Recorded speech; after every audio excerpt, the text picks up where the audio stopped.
Hello दोस्तों, नमस्कार। आपका स्वागत है आपके अपने चैनल हिंदी हब ऑफिशियल में। तो आज हम रामचरितमानस के बाल कांड की प्रश्नोत्तरी दोस्तों करने वाले हैं। बहुत सारे दोस्तों के मैसेज आ रहे हैं कि बाल कांड की प्रश्नोत्तरी कराइए, क्योंकि वो इतना बड़ा है कि उसको पढ़ कर के जाने में ज़्यादा समय है। इतने में हम कोई और छोटे-छोटे टॉपिक करके वहाँ से अपने नंबर बना सकते हैं। लेकिन आप जैसा कि यदि चैनल से लगातार जुड़ रहे हैं तो आप जानते हैं कि अ, हिंदी ऑफिशियल के द्वारा जो क्वेश्चन करवाए जाते हैं, तो उनके ही माध्यम से आपका जो पूरा टॉपिक है वो कवर करने का प्रयास किया जाता है।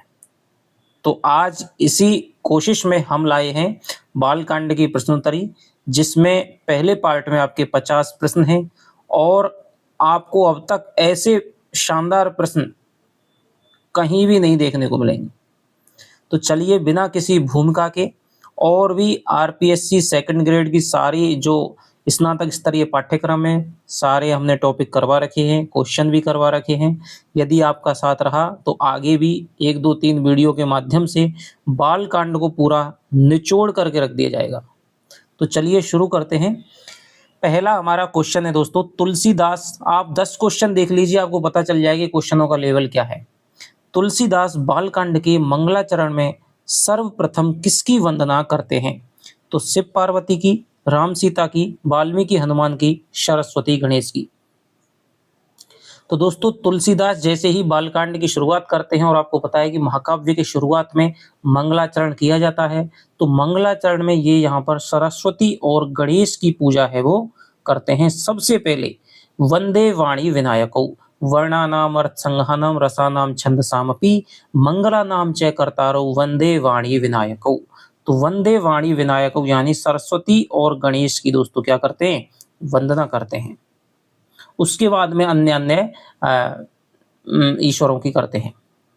अगला हमारा प्रश्न है, किसके बिना सिद्धजन अपने अंतःकरण में स्थित ईश्वर को नहीं देख सकते?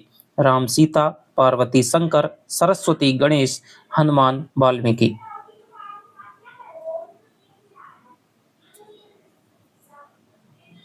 तो दोस्तों किसके बिना सिद्धजन अपने अंतःकरण में स्थित ईश्वर को नहीं देख सकते? तो इसका उत्तर हो जाएगा हमारा पार्वती और शंकर।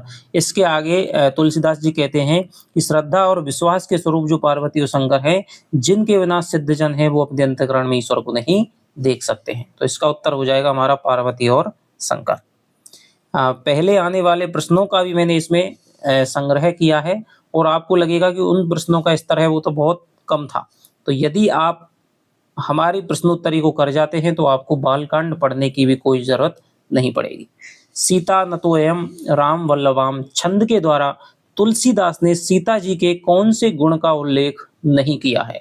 उत्पत्ति पालन व संहार करने वाली, क्लेशों को हरने वाली, राम के गुण समूह रूपी पवित्र वन में विहार करने वाली, संपूर्ण कल्याणों को करने वाली। और देखिए क्या शानदार प्रश्न है।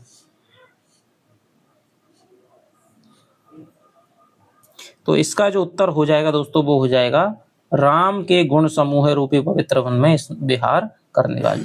क्योंकि तुलसी ने अपने जो छंद है उसमें तीनों विशेषताओं को सीता जी की रेखांकित किया है, लेकिन उससे पहले के एक श्लोक में राम के गुण समूह रूपी पवित्र वन में विहार करने वाले 2 लोगों का नाम लिया है, और उनका नाम है महाकवि वाल्मीकि और हनुमान। तो ये भी आपको याद रखना है। तुलसी के अनुसार किसकी सत्ता से रस्सी में सर्प के भ्रम की भांति यह सारा जगत सत्य प्रतीत होता है? शंकर, सीता, राम, पार्वती।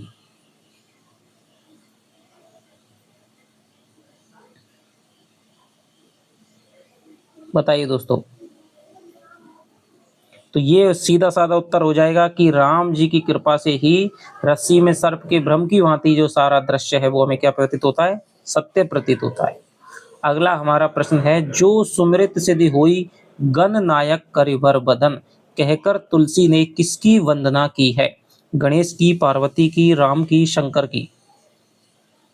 बने रहिए दोस्तों, आपको बहुत अच्छा जो मैटर है यहाँ इस चैनल पे मिलने वाला है, और लगातार पिछली बार भी बहुत सारे सिलेक्शन है, बहुत सारे साथियों ने मैसेज भेजे थे।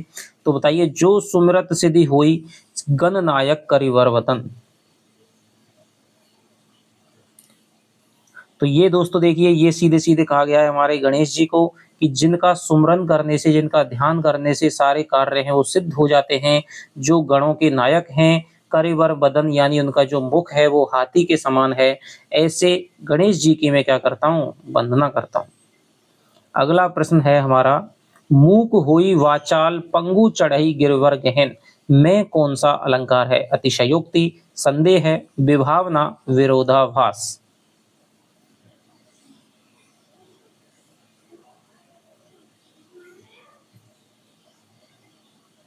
तो इसका जो दोस्तों उत्तर हो जाएगा मूक होई वाचाल, यानी ईश्वर की कृपा से जो मूक यानी गूंगा है वो वाचाल हो जाता है, बोलने वाला हो जाता है। पंगु जो लंगड़ा है वो गिरवर यानी पहाड़ों पर चढ़ने लायक हो जाता है। तो मूक यानी गूंगा है दोस्तों, वो बोल कैसे सकता है, और जो लंगड़ा है वो पहाड़ों पर चढ़ कैसे सकता है।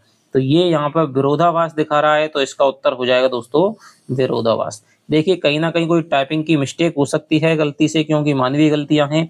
और कई बार क्या है कि हम पर क्वेश्चन है दोस्तों, एक आध क्या है ध्यान से हट करके एक आध क्या है विकल्प है वो आगे पीछे हो जाता है। तो ये सारी मानवीय गलतियां हैं, जबकि हम बोल कुछ रहे हैं और निशान किसी और पे लग जाता है। ऐसे ही कई बार हम रोज जो क्वेश्चन आपको एक दो क्वेश्चन डालते हैं कम्युनिटी में, वहां पर भी ऐसा कई बार हो जाता है। तो ये इनको आप ज्यादा नहीं लें, और सही है उसको कमेंट करके बता दिया करें।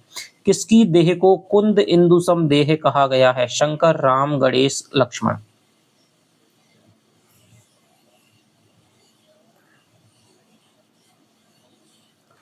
तो दोस्तों ये हो जाएगा आपका, शंकर जी की देह है वो कुंद इंदु सम देह है। कुंद पुष्प के समान और इंदु चंद्रमा के समान जिनकी देह है, ऐसे शिव जी की मैं क्या करता हूँ, वंदना करता हूँ, जिन्होंने कामदेव का भी मर्दन किया है। अगला हो जाएगा 50 प्रश्न है आपको, और बहुत ही शानदार प्रश्न मिलने वाले हैं। अमीय मूर में जहां जहां से मैंने शुरुआत से लिया, जहां जहां से क्वेश्चन बन सकते हैं उनसे मैंने क्वेश्चन बनाने की कोशिश की है। अमीय मूर में चूरन चारू समन समन सकल भव रज परिवारू, तुलसी ने किसके बारे में कहा है? हरि के चरण, गुरु के चरण, शंकर जी के चरण, वाल्मीकि के चरण।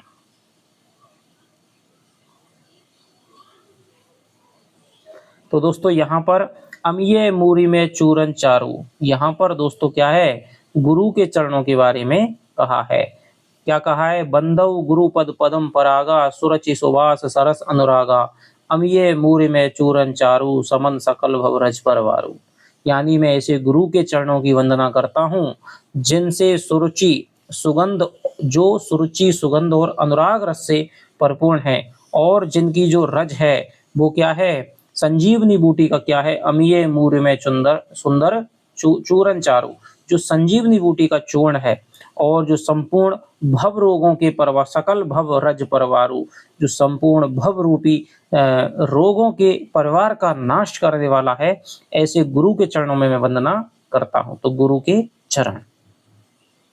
अगला हमारा प्रश्न है, उगरई विमल विलोचन ही के मिटही दोष दुख भव रजनी के, पंक्ति में तुलसी ने किसके महात्म्य का वर्णन किया है? तो देखिए दोस्तों, महात्म्य है वो हमारा क्या है, यहाँ पे टाइपिंग मिस्टेक है, पंक्ति है वो भी टाइपिंग मिस्टेक है थोड़ा सा। गुरु महाराज के चरण नखों की ज्योति का, हरि या नारायण के सुंदर सुकोमल चरित्र का, संत समाज की प्रेम सहित सुंदर वाणी का, सीता जी के सुशोभित निर्मल मुख का।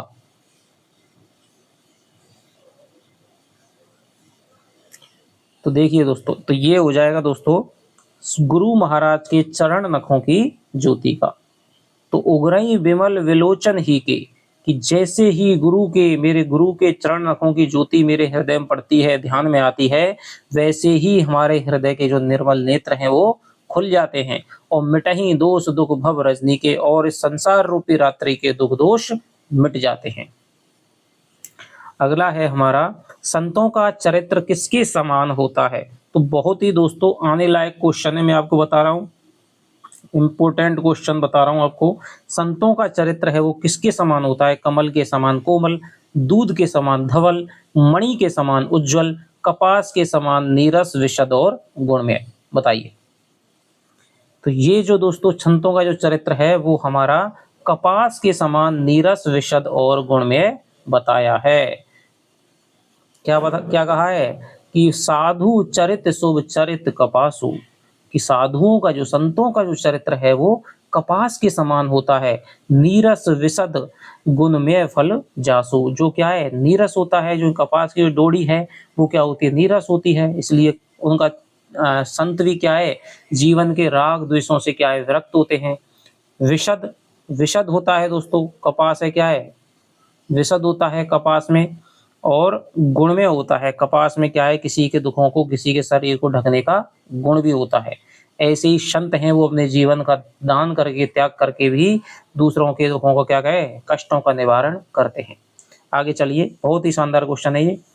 तुलसी ने चलता फिरता तीर्थराज किसे कहा है? तो ये दोस्तों क्वेश्चन है हमारा आ चुका है। आपको पता होगा, संत समाज को, प्रयागराज को, राम जी की भक्ति को, वाल्मीकि की वाणी को।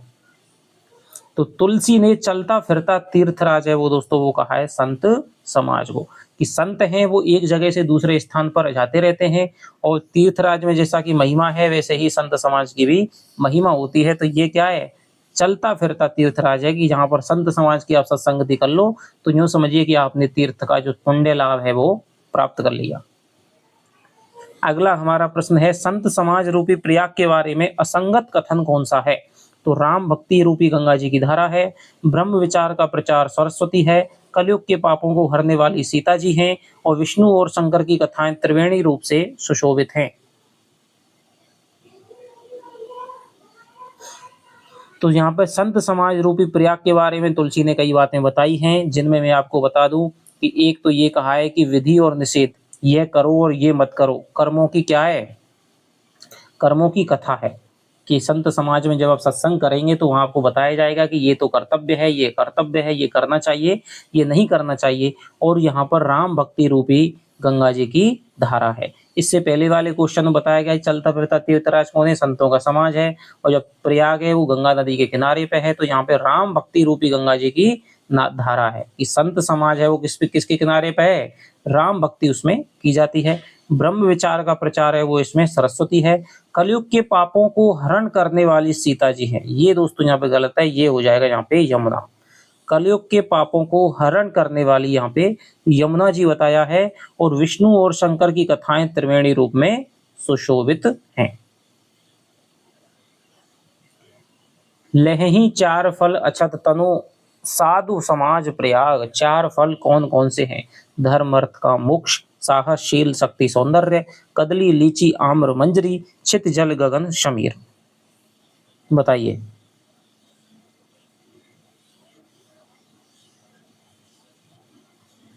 लहही चार फल अछत तनु साधु साधु समाज प्रिया। तो दोस्तों, यदि आप संत समाज रूपी इस चलते फिरते तीर्थराज की सत्संगति करते हो, इनकी कथाओं का श्रवण मनन करते हो, तो आप इस जीते जी ही क्या है, चारों फलों की प्राप्ति है वो कर लेते हैं, शरीर में रहते ही, धर्म अर्थ काम मोक्ष की। तो चार जो फल है वो किसकी तरफ है, धर्म अर्थ काम मोक्ष, जो चारों पुरुषार्थ हैं उनकी यहाँ पे व्यंजना करता है। निज निज मुखनी कही निज होनी, किसके अपने होने का वृत्तांत, किसने अपने होने का वृत्तांत नहीं कहा है? कि निज निज मुखनी, कि कई लोगों का यहाँ नाम लिया है जिन्होंने अपने होने का वृत्तांत कहा है। तो किसने नहीं किया? इन चारों नामों में से एक नाम ऐसा है जिसने अपने होने का, जिसने अपनी उत्पत्ति की कथा है वो नहीं कही है। वाल्मीकि, नारद जी, काकभूषुंडी जी, अगस्त्य जी।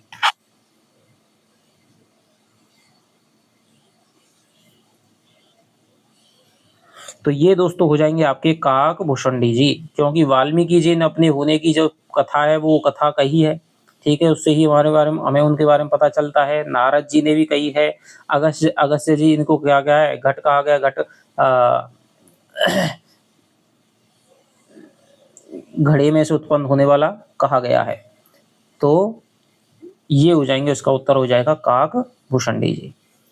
अगला हमारा प्रश्न है, सत्संग के संबंध में तुलसी का विचार नहीं है। सत्संग के बिना विवेक नहीं होता है, सत्संगति की सिद्धि ही फल है और सब साधन तो फूल हैं, सत्संगति को सहज में ही प्राप्त किया जा सकता है, सत्संगति आनंद और कल्याण की जड़ है। तो बताइए दोस्तों, सत्संग के संबंध में तुलसी का क्या विचार नहीं है? तो सत्संग के दोस्तों बारे में तुलसी ने कहा है कि विनु सत्संग विवेक न होई, राम कृपा विनु सुलभ न सोई। कि सत्संग के बिना दोस्तों विवेक नहीं होता है, सत्संग की सिद्धि ही फल है और सब साधन तो फूल हैं, ये भी बात सही है। सत्संगति को बिनु राम कृपा बिनु सुलभ न होई, तो बिना राम की कृपा से दोस्तों सुलभ नहीं होता है। सत्संगति आनंद और कल्याण की जड़ है, ये भी बात सही है। तो इसका जो उत्तर हो जाएगा, ये तुलसी का विचार नहीं है कि सत्संगति को केवल राम की कृपा से ही सुलभ सहज रूप में प्राप्त किया जा सकता है। यदि आप पे राम की कृपा नहीं है तो फिर सत्संगति को प्राप्त करना भी बहुत मुश्किल है। अगला है कथन, सठ सुधरहि सत्संगति पाई, पारस परस कुधातु सुहाई। कौन सा अलंकार है दोस्तों? उदाहरण, दृष्टांत और उत्प्रेक्षा और अतिशयोक्ति। अब देखिए दृष्टांत है, ये आपका दृष्टांत है, तो बताइए कौन सा अलंकार है इसमें? और ये बहुत ही प्रसिद्ध उदाहरण है, बहुत बार परीक्षाओं में आया हुआ है। तो इसका जो उत्तर हो जाएगा वो हो जाएगा आपके दृष्टांत अलंकार का। उदाहरण है बिंब प्रतिबिंब का यहाँ पर भाव है कि सठ सुधरहि सत्संगति पाई, कि दुष्ट भी, सठ माने दुष्ट भी, सुधरहि माने सुधर जाते हैं, सत्संगति माने सत्संगति पा करके। तो तुलसीदास जी बालकांड के प्रथम सोपान के अंतर्गत यहाँ पर सत्संगति की महिमा बता रहे हैं कि जो दुष्ट हैं वो भी सत्संगति पा करके सुधर जाते हैं। पारस परस कुधातु सुहाई, जैसे पारस पत्थर का स्पर्श पा करके कुधातु यानी लोहा जैसी जो धातुआं हैं वो भी क्या हो जाती हैं? सुहावनी, सोने की समान बन जाती है। तो यहाँ पर हो जाएगा दोस्तों दृष्टांत उदाहरण है, दृष्टांत अलंकार है। संतों के विषय में तुलसी का वक्तव्य नहीं है। संतों के चित्त में समता होती है, संत मित्र और शत्रु दोनों का समान रूप से कल्याण करते हैं। कवि पंडितों ने संतों का निसंकोच वर्णन किया है। संत सरल हृदय और जगत के हितकारी होते हैं। बताइए।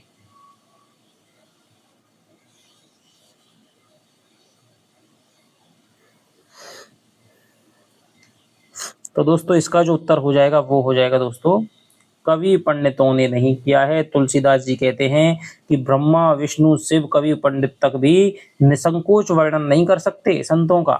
संतों के चित्त में समता होती है, बिल्कुल सही बात है। सबको समदृष्टि से देखते हैं, कोई बड़ा नहीं है, कोई छोटा नहीं है, कोई मित्र नहीं है, कोई शत्रु नहीं है, समान रूप से कल्याण करते हैं। संत सरल हृदय और जगत के हितकारी होते हैं।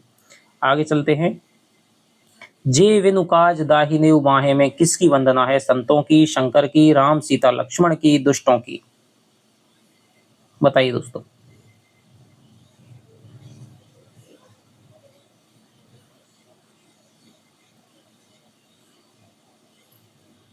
तो जे वेणुकाज दाहिने हुआ, ये प्रश्न है दोस्तों आ चुका है।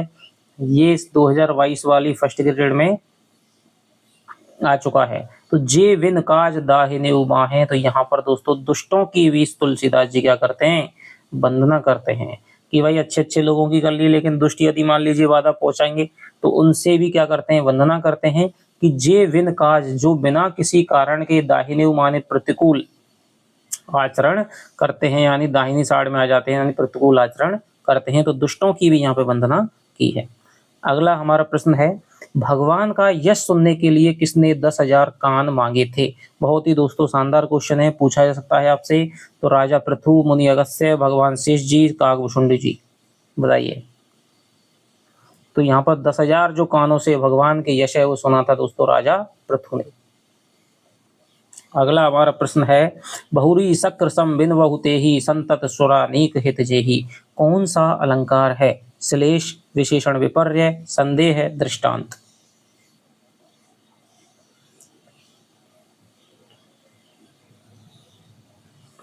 तो यहाँ पर भी दोस्तों ये दुष्टों की वंदना वाले में से लिया गया है। तो यहाँ पर कह रहे हैं कि मैं उनकी इस इंद्र के समान जानकर दुष्टों को मैं उनकी वंदना करता हूँ, जिनके लिए सुरा नीक, यानी कि जिनके लिए क्या है? सुरा प्लस नीक, सुरा माने शराब, नीक माने अच्छी, जिनके लिए शराब भी क्या होती है? अच्छी होती है। या फिर ऐसे लोगों को मैं इंद्र के समान जान करके उनकी वंदना करता हूँ जिनके लिए सुरानीक माने सेना, जिनके लिए सेना क्या होती है? देवताओं की सेना भी जिनके लिए क्या होती है? हितकारी होती है। तो यहाँ पर दोस्तों सुरानीक के दो अर्थ हैं, तो इसमें सभंग श्लेष अलंकार है। तो यहाँ पर श्लेष जो है यहाँ पर आया है विकल्प में, तो इसका हम कर देंगे दोस्तों श्लेष अलंकार हो जाएगा। बहुरी शक्र संबिनवहु तेहि, तो यहाँ पर भी हम बता रहे हैं कि दुष्टों की वंदना ही कर रहे हैं। आगे चलिए दोस्तों, दुष्टों की विशेषता कौन कौन सी है। अब यहाँ पे कौन कौन सी है कौन सी नहीं है बताना है आपको। हरि हर के यश रूपी चंद्रमा के लिए राहु के समान है, दूसरों की बुराई करने में सहस्त्रबाहु के समान वीर हैं, दूसरों के हित रूपी घी के लिए इनका मन मक्खी के समान है, पाप और अवगुण रूपी धन में कुबेर के समान है, इनकी कुंभकर्ण के समान सोते रहने में ही भलाई है, उपयुक्त सभी। तो मैंने 2-3 क्वेश्चन बनाने के बजाय आपको एक ही क्वेश्चन में आपको दुष्टों की जो जो इनकी बताई हैं विशेषताएं, उनकी उपमा दी हैं, वो मैंने आपको बता दी हैं, जो इसका कथन हो जाएगा दोस्तों उपर्युक्त सभी। क्योंकि मेरा आपसे यहाँ पे सही गलत नहीं करवाना है, मेरा उद्देश्य है कि परीक्षा में यदि क्वेश्चन आए तो आपको मैं ज़्यादा से ज़्यादा मैटर है 50 क्वेश्चनों के माध्यम से दे सकूं, जिससे कि परीक्षा में आए वो क्वेश्चन आपका सही हो जाए। तो दुष्टों की विशेषता है वो कौन कौन सी है दोस्तों, कि हरि माने हर नारायण, और शंकर के यश रूपी चंद्रमा के लिए क्या है वो दोस्तों राहु के समान है। जैसे चंद्रमा को राहु ग्रस लेता है, चंद्रमा के लिए राहु अहितकर होता है, वैसे ही दुष्ट हैं वो भी क्या है, हरि भगवान के यश के लिए क्या होते हैं, अहितकर होते हैं। आपने रामायण देखी हो तो जहाँ भी कोई धर्म का कार्य चल रहा है, जहाँ पर ईश्वर की कोई भक्ति की जा रही है संतों के द्वारा, तो उसको विघ्न पहुंचाते हैं। तभी तो जो विश्वामित्र हैं यज्ञ पूरा नहीं कर पाते हैं, तभी तो राम और लक्ष्मण को ले जाते हैं, स्वभाव मारीच का वध करते हैं। दूसरों की बुराई करने में सहस्त्रबाहु के समान वीर हैं, दूसरों के हित रूपी घी के लिए इनका मन मक्खी के समान है, कि जैसे घी में यदि मक्खी डल जाए तो वो कोई काम का नहीं रहता, ऐसे ही इनका यदि जहाँ पे आगमन हो जाए तो वो भी क्या है, हित है, वो उसमें बाधा पहुंच जाती है। पाप और अवगुण रूपी धन में तो इनके पास पाप और अवगुण है बहुत ज्यादा होता है, इनकी कुंभकर्ण के समान सोते रहने में ही। तो सारी बातें हैं तुलसीदास ने दुष्टों के विषय में कही हैं, तो ये इसका उत्तर हो जाएगा उपर्युक्त सभी। अगला है सुधा सुरा सम साधु असाधु, जनक एक जग जल दिया गाधु। पंक्ति के संबंध में असंगत है, अनुप्रास अलंकार, उपमा अलंकार, सभंग यमक अलंकार, रूपक अलंकार कोई नहीं। तो RPSC first grade, RPSC second grade में विधिवत रूप से बालकांड हमारा लगा हुआ है। तो पहले जो 100 पन्ने हैं वो मैंने दोस्तों आपको 50 प्रश्नों में समेट दिए हैं, 99% आपको यहाँ से क्वेश्चन आने का चांस रहेगा।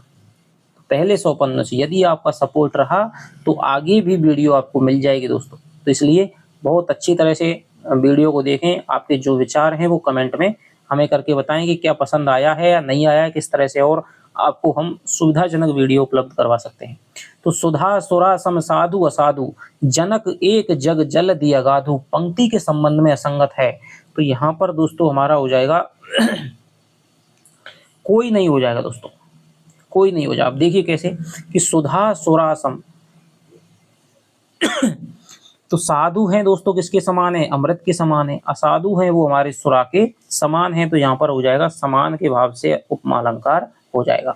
सुधा सा, ठीक है जी। जल जगधी जा जा, तो यहाँ पर हो जाएगा तुम्हारा अनुप्रास अलंकार, तो सब जगह हो ही जाता है। अब सभंग यमक देखिए, साधु असाधु, साधु और असाधु, तो यहाँ पर देखिए ए को तोड़ करके ए प्लस साधु करके दोस्तों सभंग यमक अलंकार हो जाएगा। साधु साधु की आवृत्ति हो रही है तो सभंग यमक अलंकार हो जाएगा।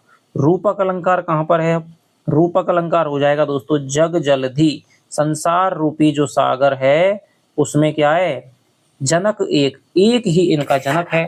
यानी जैसे सुधा और सुरा, अमृत और जो विष है वो समुद्र मंथन करते समय समुद्र में से ही निकला था, एक ही जनक था, लेकिन दोनों में अंतर ये था कि अमृत जो जीवन को अमर करने वाली है, विष है वो जीवन को नष्ट करने वाला है, हमें मृत्यु पहुंचाने वाला है। ऐसे ही ये संसार है, इससे ही जन्मे हैं साधु और असाधु, संत और सज्जन और असज्जन, दोनों लोग इस संसार में ही जन्मे हैं, संसार में रहते हैं, लेकिन दोनों के चरित्र में, व्यवहार में, गुण में अंतर बहुत पाया जाता है। तो साधुओं के मिलने ना मिलने से दोस्तों जीवन मृत्यु के समान हो जाता है, और असाधुओं के मिलने से जीवन मृत्यु के समान पीड़ादायी कष्टदायक हो जाता है। तो इसका दोस्तों चारों ही अलंकार इस पंक्ति में हैं। अगला हमारा है कौन सी वस्तुएं कुसंग और सत्संग पाकर अच्छी बुरी हो जाती हैं। तो ये है दोस्तों हमारा सत्संग, सत्संग। कौन सी जो वस्तुएं हैं वो कुसंग और सत्संग पाकर अच्छी बुरी हो जाती हैं। ग्रह, औषधि, जल, वस्त्र, उपयुक्त सभी।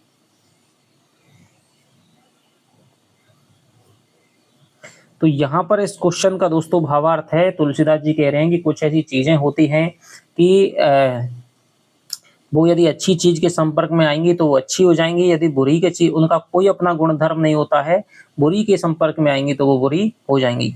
किसी एक चीज के संपर्क में आने से वो एक तरह का प्रभाव उत्पन्न करती है, तो दूसरी के संपर्क में आने से बिल्कुल दूसरी तरह का प्रभाव है वो उत्पन्न करती है। तो जैसे कि ग्रह है, ग्रह यदि कोई दोस्तों अच्छे ग्रह के संपर्क में आ जाएगा तो आपकी क्या है, राशि है वो अच्छी स्थिति में पहुंच जाएगी, ग्रह नक्षत्र अच्छे चलेंगे।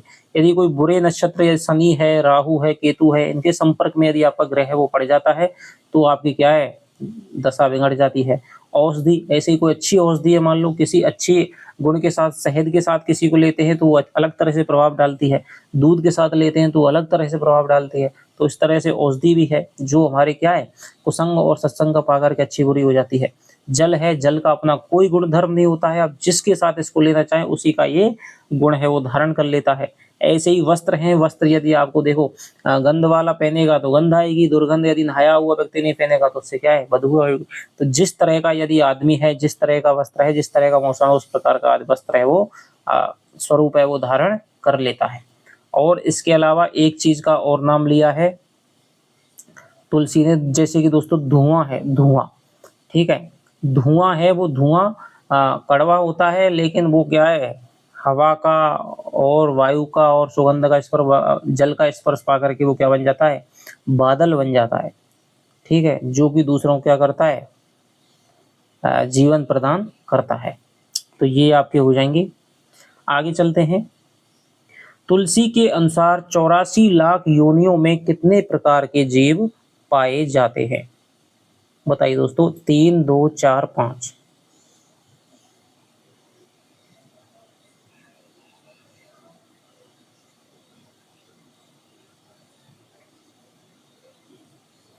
तो तुलसी के दोस्तों अनुसार है वो सारे जीव संसार में दोस्तों 4 प्रकार के जो जीव है वो पाए जाते हैं। 4 प्रकार के जीव पाए जाते हैं। एक तो होते हैं दोस्तों स्वेदज, एक होते हैं आपके अंडज, एक होते हैं जरायुज, ठीक है, और सब तुम्हारे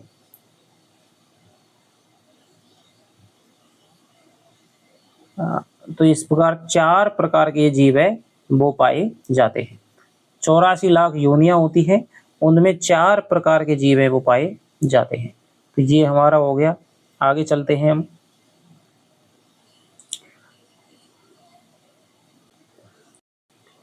तुलसी की मानस अरसिक लोगों के लिए हास्य रस का काम देगी, इसका क्या कारण है। यह भाषा की रचना है, मानस में हास्य परक वर्णन अधिक है, तुलसी इसके रचनाकार हैं, अरसिक लोग हर रचना में हंसी खोज लेते हैं। बताइए कि तुलसीदास ने जो रामचरितमानस लिखी है वो जो अरसिक लोग हैं, भगवान की भक्ति में ध्यान न रखने वाले लोग हैं, वो इसे हास्य रस प्रधान रचना समझेंगे, उनके लिए हंसी का काम करेगी, वो वे उसकी हंसी उड़ाएंगे। तो क्यों उड़ाएंगे, इसके पीछे तुलसी ने क्या कारण दिया है वो बताना है आपको इन चारों में से।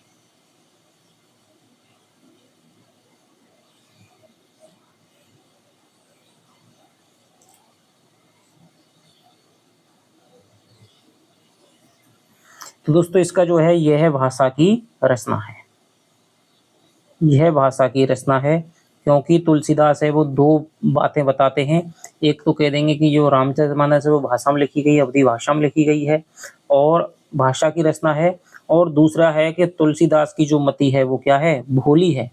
इसकी वजह से है जो असज्जन लोग हैं, जो भगवान की भक्ति में ध्यान नहीं रखते हैं, उनको ये क्या है, हास्य रस का काम देगी। तो एक तो इनकी यह भाषा की रचना है, और दूसरा हो जाएगा कि उनकी जो बुद्धि है वो क्या है, भोली है। तो 4 प्रकार के जीव मैंने आपको बताए थे, स्वेदज, अंडज, जरायुज और उद्भिज। तो 4 जीव होते हैं।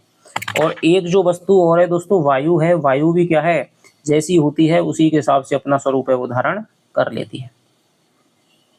तुलसी राम की रामचरितमानस का एक तुलसीदास की रामचरितमानस का एकमात्र गुण क्या है? यह अनेक अलंकारों, छंदों और भावों रसों से युक्त रचना है। यह रचना सब गुणों से युक्त है। यह धर्म की अधर्म पर विजय का उद्घोष करती है। इसमें श्री रघुनाथ जी का उदार नाम है।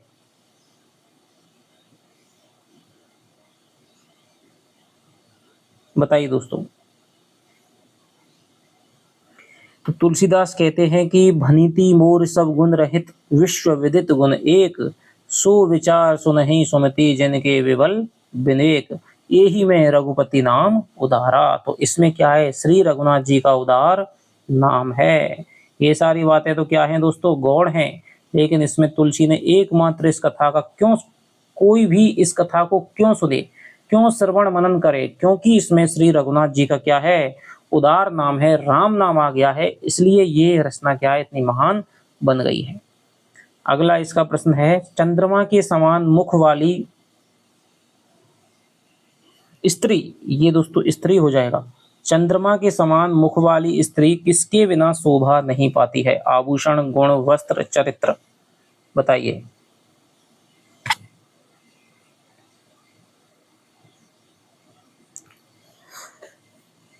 तो दोस्तों यहाँ पर इन्होंने बताया है आभूषण, आपने बहुत सारों ने किया होगा, लेकिन ये गलत है। इसका जो उत्तर हो जाएगा वो हो जाएगा दोस्तों वस्त्र। तुलसीदास जी क्या कहते हैं कि विदु वदनी सब भांति सवारी, सोहना वसन बिना वर नारी। यानी यदि कोई स्त्री है वो चंद्रमा के समान सुंदर मुख वाली भी है, लेकिन वो स्त्री भी यदि उसके अंग ढके नहीं होंगे सही तरह से वस्त्रों से, तो वो शोभा नहीं पाएगी। तो इसका जो उत्तर हो जाएगा वो तुलसीदास ने माना है वस्त्र। आगे चलिए। धींग धर्म ध्वज धंधक धोरी के अनुसार तुलसीदास ने सबसे प्रथम नाम किसका लिया है? दुष्टों का, रावण का, स्वयं का, सज्जनों का, किसका नाम लिया है?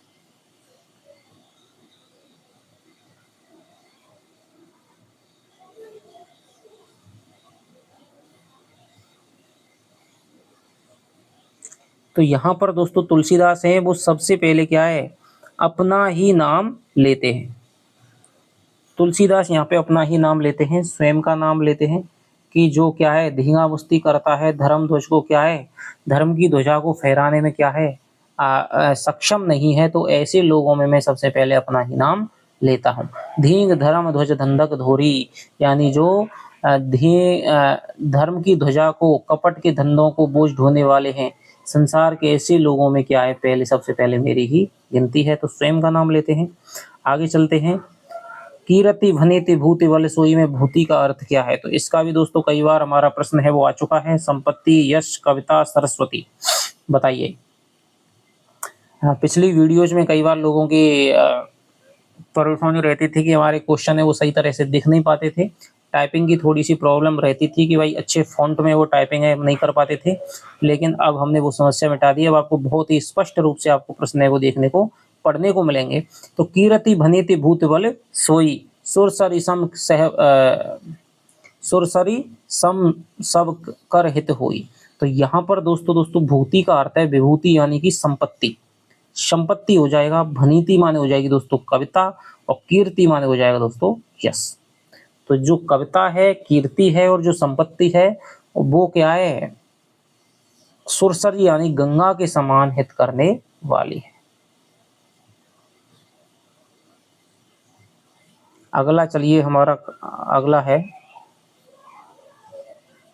बंदौ मुनि पद कंज कहकर तुलसी ने किसकी वंदना की है? वाल्मीकि, व्यास, मुनि, विश्वामित्र, वशिष्ठ।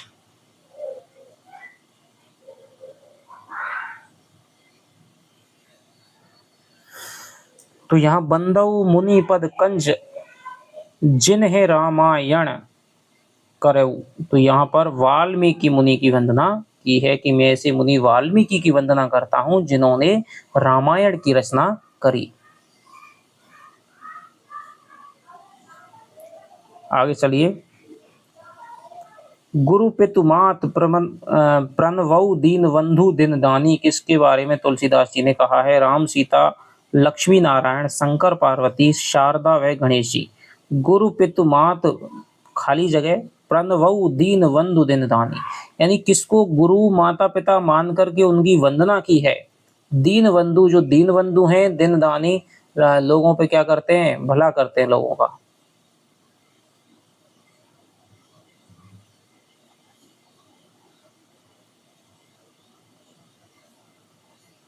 बताइए। तो यहाँ पर तुलसीदास ने दोस्तों शंकर पार्वती को कि गुरु पितुमात महेश भवानी प्रणव दीन बंधु दिन दानी, के मैं शंकर और पार्वती को अपना गुरु माता पिता मान करके उनके चरणों में वंदना करता हूँ, जो दीन बंधु हैं, दीनों पे दया करने वाले हो, नित्य दान करने वाले हैं, तो ऐसे शंकर पार्वती की, महेश भवानी की मैं वंदना करता हूँ। आगे चलते हैं। शावर मंत्रों की रचना किसने की? शिव पार्वती, राम सीता, शारदा गणेश और ब्रह्मा जी, किसने की दोस्तों?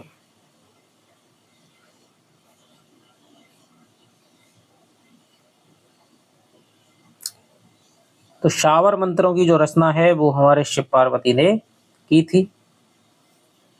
कलि विलोक जग हित हर गर्जा, सावर मंत्र जाल जिन सिरजा। तो सावर मंत्रों की रचना है वो शिव जी पार्वती ने की थी।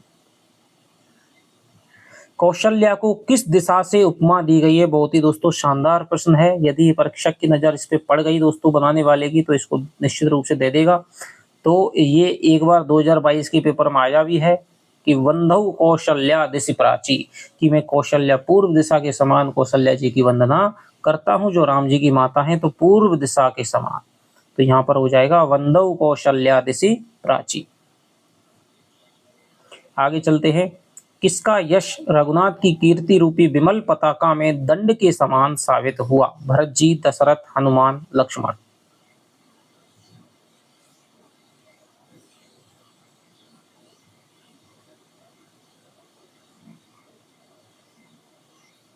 तो यहाँ पर जो दोस्तों है दंड के समान हुआ, वो हुआ साहब लक्ष्मण जी का। लक्ष्मण जी का जो यश है वो रघुनाथ की कीर्ति रूपी विमल पताका में दंड के समान साबित हुआ है। अगला हो जाएगा राम नाम के संबंध में गलत है। राम नाम अग्नि, सूर्य और चंद्रमा का हेतु है। यह ब्रह्मा, विष्णु और शिव रूप है। राम नाम वेदों का प्राण है। यह सगुण, सोपमेय और गुणों का भंडार है। बताइए।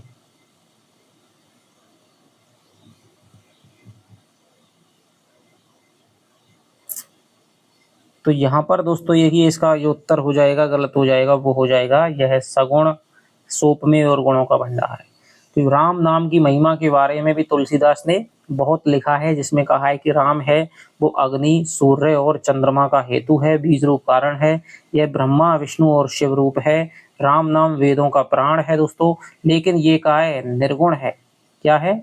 निर्गुण है और उपमा से रहित है।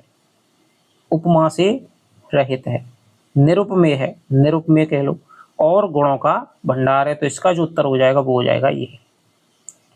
अगला चलते हैं। कौन सा कथन सत्य नहीं है? राम नाम की प्रीति देखकर शिव जी ने पार्वती जी को अर्धांगिनी बनाया। रघुनाथ जी की भक्ति वर्षा ऋतु है। उत्तम सेवक गण धान है। राम नाम के दो सुंदर अक्षर सावन भादों के 2 महीने हैं।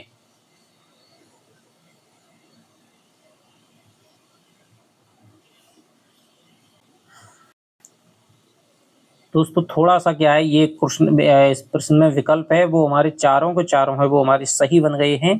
कि राम नाम के प्रति प्रीति देखकर, कि भाई शिव जी ने बताया कि 100 नाम यदि तुम मेरा लोगी तो उसमें एक नाम यदि राम का लोगी तो उसके बराबर है। तो पार्वती जी शिव जी के साथ साथ राम का भी नाम लेती रहती है, राम राम राम जपती रहती हैं। तो राम के नाम में पार्वती जी की ऐसी प्रीति देख करके शिव जी उन पे बहुत प्रसन्न हुए और पार्वती को अपनी अर्धांगिनी बना लिया। इसीलिए शिव जी का अर्धनारीश्वर रूप है वो चलता है। रघुनाथ जी की भक्ति है वो वर्षा ऋतु के समान है, जिसमें उत्तम सेवक गण हैं जो भगवान की भक्ति करने वाले हैं वो धान के समान हैं। और राम नाम के जो 2 सुंदर अक्षर हैं वो सावन भादों के 2 महीने हैं। क्योंकि धान के लिए दोस्तों सबसे लाभकारी जो महीने हैं वो सावन भादों के रहते हैं, उनमें वर्षा अधिक होती है। और यदि सेवक गण को परम पद की तरफ प्राप्त होना है, आगे ऊंचाई की तरफ बढ़ना है, बड़ा होना है, तो उन्हें राम का उच्चारण करता रहना पड़ेगा, जिससे कि सावन भादों के महीने के प्रति उन्हें क्या है, संपर्क में आता रहना पड़ेगा। क्योंकि यदि ये महीने नहीं होंगे तो धान भी दोस्तों क्या है, सूख जाएगी। यदि राम नाम नहीं होगा तो सेवक गण की भक्ति में कोई रुचि नहीं रहेगी। तो इसका जो उत्तर हो जाएगा वो चारों ही चारों दोस्तों क्या है, सत्य हैं। तो ये आप याद रखना है कि राम नाम के 2 सुंदर अक्षरों को कौन से महीने के समान बताया, ये बहुत अच्छा यहाँ से क्वेश्चन बन रहा है। तो सावन भादों के महीने के समान बताया है। राम नाम के 2 अक्षरों के विषय में असंगत बताइए। दोनों अक्षर तुलसीदास को राम लक्ष्मण के समान प्यारे हैं। ये दोनों अक्षर नर नारायण के समान सुंदर भाई हैं। जगत के हित के लिए निर्मल चंद्रमा और सूर्य हैं। ये भक्ति रूपिणी सुंदरी स्त्री के कानों के सुंदर आभूषण हैं। बताइए, या फिर कोई नहीं। तो अभी 2024 में दोस्तों यहाँ से क्वेश्चन आया, 2025 में यहाँ से क्या है क्वेश्चन आया था अभी फर्स्ट ग्रेड में जो अभी हुआ है, तो वो आया था भक्ति सुतिय कल करण विभूषण। तो यहाँ किसके बारे में कहा गया है, भक्ति रूपी स्त्री के आभूषण किसको कहा गया है। तो वहां पर एक ऑप्शन था दोस्तों राम और लक्ष्मण, राम और लक्ष्मण। लेकिन यदि हम वास्तविक रूप में विचार करें तो राम और लक्ष्मण है वो नहीं होना चाहिए, क्योंकि यहाँ पे केवल राम नाम के अक्षरों के बारे में विचार कर रहे हैं। तुलसीदास की राम नाम में 2 अक्षर हैं, रै और मैं। तो उनकी क्या क्या महिमा है, उनको क्या क्या तुलसीदास ने उपमा दी है कि दोनों अक्षर तुलसीदास को। अब यहाँ से यदि इसकी जो तुलना है इससे यदि हम जोड़ दें चौथे वाले विकल्प से, तो राम और लक्ष्मण माना जा सकता है। लेकिन ये क्वेश्चन है वो मेरे हिसाब से डिलीट में जाना चाहिए, क्योंकि यहाँ पर कोई भी राम लक्ष्मण के बारे में नहीं बल्कि राम नाम के 2 अक्षरों के बारे में बातचीत कर रही है तुलसीदास जी, कि जो राम नाम के दोनों अक्षर हैं वो तुलसीदास को राम और लक्ष्मण के समान प्यारे लगते हैं। ये दोनों अक्षर नर नारायण के समान सुंदर भाई है। अब यदि देखिए राम लक्ष्मण कहा है तो नरो नारायण भी तो कहा है, तो ये नहीं मान सकते कि दोनों अक्षर राम लक्ष्मण है, नरो नारायण भी कहा है। जगत के हित के लिए सूर्य और चंद्रमा भी कहा है उनको। तो ये राम नाम के जो 2 अक्षर हैं ये ही भक्ति रूपणी सुंदर स्त्री के कानों के सुंदर आभूषण है। तो ये दोस्तों चारों विकल्प हैं वो यहाँ पर सही हो जाएंगे। राम नाम के अक्षरों के विषय में कहा है तुलसीदास ने, इसका जो उत्तर हो जाएगा वो हो जाएगा कोई नहीं। अगुण और सगुण के बीच में सुंदर साक्षी या चतुर दुभाषिया कौन है। आकार, रूप, नाम, गुण। बताइए, अगुण और सगुण के बीच में सुंदर साक्षी या चतुर दुभाषिया कौन है। तो कौन है दोस्तों, ये हो जाएगा हमारा नाम। नाम की महिमा कर रहे हैं तुलसीदास जी कि अगुण और सगुण। तो यहाँ पर सगुणवादी और निर्गुणवादी उनके बीच में जो मध्य सेतु का काम करता है, दुभाषिया का काम करता है, सुंदर साक्षी है जो यथार्थ को प्रतिपादित करता है, वो है दोस्तों नाम।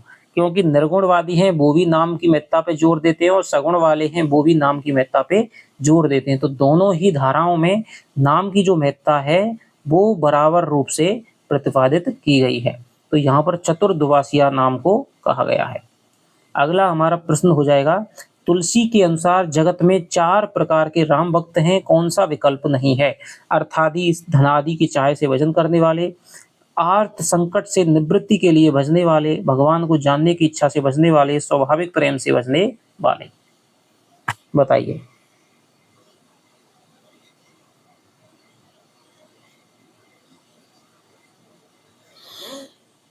तो यहां पर दोस्तों इसका उत्तर हो जाएगा कोई नहीं।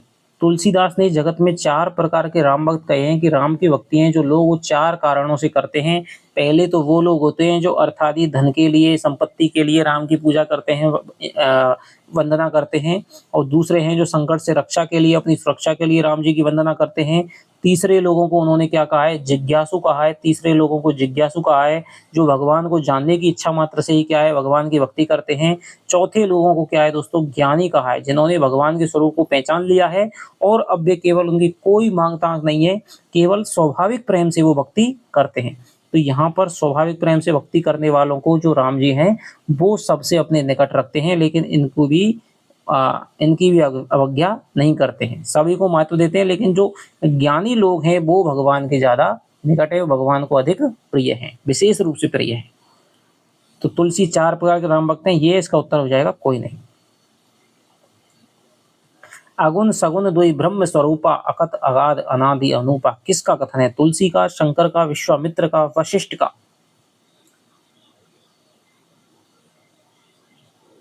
तो यहाँ पर दोस्तों ये जो कथन है वो हो जाएगा तुलसीदास का, कि अगुण यानी निर्गुण और जो सगुण है वो दोनों ब्रह्म के ही स्वरूप हैं। अकथ यानी अकथ हैं, अगाध हैं और अनादि हैं, जिनका कोई अंत नहीं है, अनूप हैं। ठीक है, अकथनीय, अथाय, अनादि और अनुपम है। तो दोनों में से कोई भी बड़ा नहीं है। जिनने अपने दोनों को वश में कर रखा है वही क्या है, राम नाम की महिमा से ही वश में किया जा सकता है, नाम की महिमा से। मानस में वक्ता और श्रोता का कौन सा विकल्प नहीं है? तो ये दोस्तों बहुत ही क्या है 2022 की आरपीएससी सेकंड ग्रेड में बहुत ही विवादित बच्चों में विवादित क्वेश्चन रहा था, जबकि इसका जो दोस्तों सीधा सीधा उत्तर है वो हमारी मानस में दे रखा है सीधा सीधा। तो इसमें कोई भी विकल्प ये क्वेश्चन असमंजस की कोई भी स्थिति नहीं है, क्योंकि दो जगह इसका है उत्तर दे रखा है। कहीं तो आता है ये वाला एक जगह से, तो ये है। अगला जो प्रश्न जो हमारे 2022 में आया था वो अलग जगह से दे रखा होता है सीधे, कि 4 संवाद माने हैं रामचरितमानस में जिनको 4 घाटों की संज्ञा दी गई है। कि सबसे पहले जो शिव राम जी की जो कथा है उसका निर्माण करते हैं शिव जी। मैं आपको बताता हूँ, शिव जी निर्माण करते हैं और शिव जी है उस कथा को सुनाते हैं पार्वती जी को। पार्वती जी को सुना दिया, पार्वती जी को सुना करके शिव जी काकभुशुंडी जी को सुनाते हैं। काकभुशुंडी जी सुन लेते हैं। अब काकभुशुंडी जी को सुना करके शिव काकभुशुंडी जी सुन ली। अब काकभुशुंडी जी सुनाते हैं गरुड़ जी को, गरुड़ जी को सुना देते हैं। ठीक है, और गरुड़ जी सुना देते हैं दोस्तों किसको, याज्ञवल्क्य जी को, याज्ञवल्क्य जी को सुना देते हैं। और याज्ञवल्क्य जी सुना देते हैं भरद्वाज जी को, और अपने गुरु के माध्यम से तुलसीदास जी सुनते हैं, और तुलसीदास जी हमको हरिभक्तों को सुनाते हैं। तो ये तो मत सीधा सीधा दे रखा था, इसमें कोई वो नहीं था। लेकिन एक जगह चारों घाट जो 4 संवाद है वो 4 घाटों के रूप में मानने की जो वो है वो वहां पर स्पष्ट रूप से दे रखी है। तो 4 घाट मैं आपको बता देता हूँ। तो इसमें दोस्तों शिव पार्वती है, शिव काकभुशुंडी है। काकभुशुंडी ने तुलसीदास को दोस्तों नहीं सुनाई थी, तो ये विकल्प सीधे सीधे गलत है। लेकिन जो 4 घाट हैं वक्ता और श्रोता के वो मैं आपको बता देता हूँ। सबसे पहले शिव जी और पार्वती जी, ये हो गया साहब। फिर काकभुशुंडी जी और गरुड़ जी हो गया। फिर साहब याज्ञवल्क्य जी और साहब तुम्हारे भरद्वाज हो गया। और तुलसीदास हो गया, तुलसी और संत समाज, संत समाज। तो ये जो 4 विकल्प हैं वो आपको विशेष रूप से याद रखने हैं। 4 इन वक्ता श्रोता के संवादों को रामचरितमानस के 4 घाट माना गया है। सबसे पहले जो कथा है शिव जी ने पार्वती को जो सुनाई, फिर काकभुशुंडी जी ने गरुड़ जी को सुनाई, फिर याज्ञवल्क्य जी ने भरद्वाज को सुनाई, और फिर तुलसीदास ने दोस्तों संत समाज को सुनाई। तो 4 विकल्प हैं, 4 संवाद हैं, 4 घाट हैं, हनुमान प्रसाद पोद्दार की टीका में स्पष्ट रूप से दे रखे हैं। तो ये आपको याद रखने हैं। अगला है हमारा क्वेश्चन, तुलसी ने गुरु से पहल कथा किस जगह सुनी थी? शुकरखेत, पंचवटी, चित्रकूट, काशी। बताइए। तो ये आपको दोस्तों आता होगा कि तुलसीदास ने सबसे पहले जो कथा है वो हमारे गुरु से, उनके गुरु का नाम था नरहरिदास, तो शुकरखेत में सुनी थी, शुकरखेत में सुनी थी। अगले चलते हैं।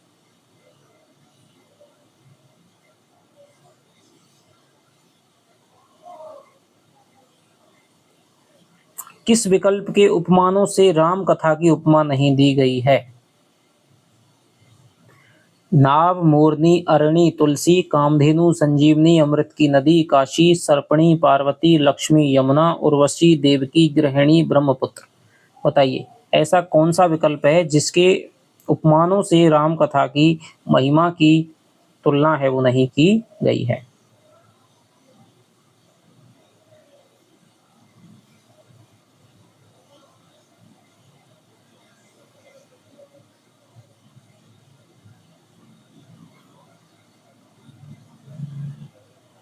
तो इसका जो उत्तर हो जाएगा वो हो जाएगा दोस्तों चौथा, क्योंकि नाव से भी की है। जो राम कथा सुनते हैं वो नाम कथा है, भवसागर से पार लगाने वाली नाव है। सर्परूपी व्याधियों को, गुणों अवगुणों को खाने वाली मोरनी के समान है। ज्ञान को क्या है, बुद्धि को बढ़ाने वाली अरणी के समान है। अरणी मंथन करते हैं तो ज्ञान रूपी अमृत को बढ़ाने वाली है। तुलसी के समान है। कामधेनु सारी इच्छाओं को पूर्ण करने वाली है। संजीवनी बूटी के समान है। अमृत की नदी है। काशी के समान है। तो सारे इन उपमानों से राम कथा की तुलना है वो की है।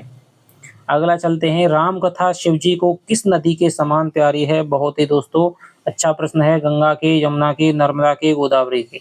बताइए।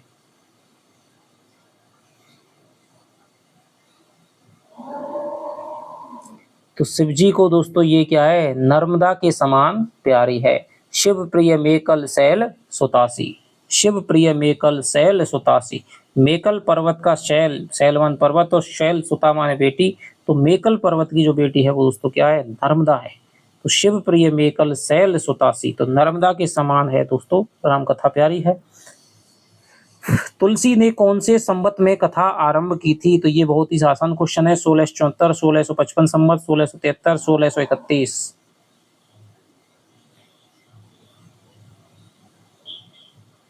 तो ये आप जानते हैं संवत 1631, कथा करऊं धरि हर पद सीसा, कि संवत 1631 में मैं अपने सिर पर अपने हरि की यानी भगवान के चरणों को रख करके, चरणों में रख करके और क्या करते हूँ, कथा की शुरुआत करता हूँ।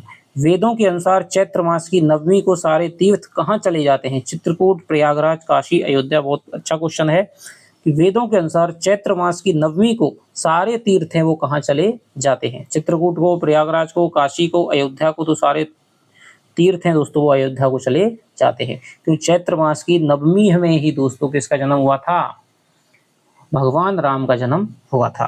तो सारे जो पशु पक्षी हैं वो उसी समय वहां पे भगवान राम जी का गुणनाद करते हैं। और मंगलवार को ही दोस्तों इन्होंने कथा है वो शुरू करी थी, चैत्र मास की नवमी को मंगलवार को संवत 1631 में इन्होंने राम कथा की शुरुआत करी थी। अगला है, राम की कथा को किसने रामचरितमानस का नाम दिया है, तुलसी, शंकर, याज्ञवल्क्य, नारद। तो राम की कथा को दोस्तों किसने रामचरितमानस कहा है, तो वो कहा है दोस्तों शंकर जी ने। शंकर जी ने राम की कथा की रचना की है और शंकर जी ने इसे रामचरितमानस नाम दिया है। अगला है, मानस में कितने कांड हैं जिन्हें सरोवर की सुंदर सीढ़ियों से उपमा दी गई है, 7, 5, 8, 4। तो ये दोस्तों आप जानते हैं मानस में हमेशा 7 कांड हैं, और 7 कांडों का क्रम क्या है वो आप हमें कमेंट में करके बताएंगे। बहुत अच्छी तरह से मैंने ट्रिक के माध्यम से, जो चैनल से जुड़े हुए हैं उनको पता होगी, एक ट्रिक के माध्यम से मैंने आपको याद करवा रखे हैं। तो 7 कांडों को सरोवर की सुंदर 7 सीढ़ियों से उपमा दी है। अगला हमारा प्रश्न है, कौन सा उपमेय उपमान गलत है, चौपाई तरंगों का मनोहर विलास, छंद बहुरंगे कमलों के समूह हैं, कविता की युक्तियां सुहावनी सीपियां, अर्थ भाव भाषा पराग मकरंद सुगंध। बताइए।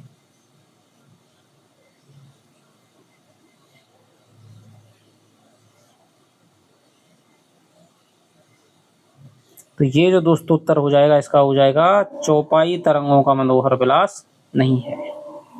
चौपाई को दोस्तों कमलनी की उपमा दी है। चौपाई किसके समान है, रामचरितमानस की जो चौपाई है वो कमलनी के समान छाई हुई है। छंद हैं वो बहुरंगे कमलों के समूह हैं। कविता की जो युक्तियां हैं वो सुहावनी सीपियां हैं। अर्थभाव भाषा पराग मकरंद और सुगंध के समान है। तो ये आपके दोस्तों 50 प्रश्न हैं वो रामचरितमानस के वाल कांड के, जो आपके RPSC first grade, second grade में लगा हुआ है, हमने करवा दिए हैं। और लगभग टीका के 100 जो पेज हैं वो यहाँ पर हमारे कवर हो गए हैं 50 प्रश्नों के माध्यम से। यदि आपका इस वीडियो के प्रति सपोर्ट रहेगा तो मैं निश्चित रूप से आपको अगली वीडियो दोस्तों उपलब्ध करवाने की जल्द से जल्द कोशिश करूंगा। तो आप वीडियो को पूरी देखिएगा, वीडियो को लाइक करें और कमेंट में करके बताएं कि आपको वीडियो कैसी लगी। जो भी आपके सुझाव हैं वो स्वीकार्य होंगे। तो चलिए आपसे मिलता हूं दोस्तों अगली वीडियो में, तब तक के लिए बाय बाय, जय हिंद, जय भारत।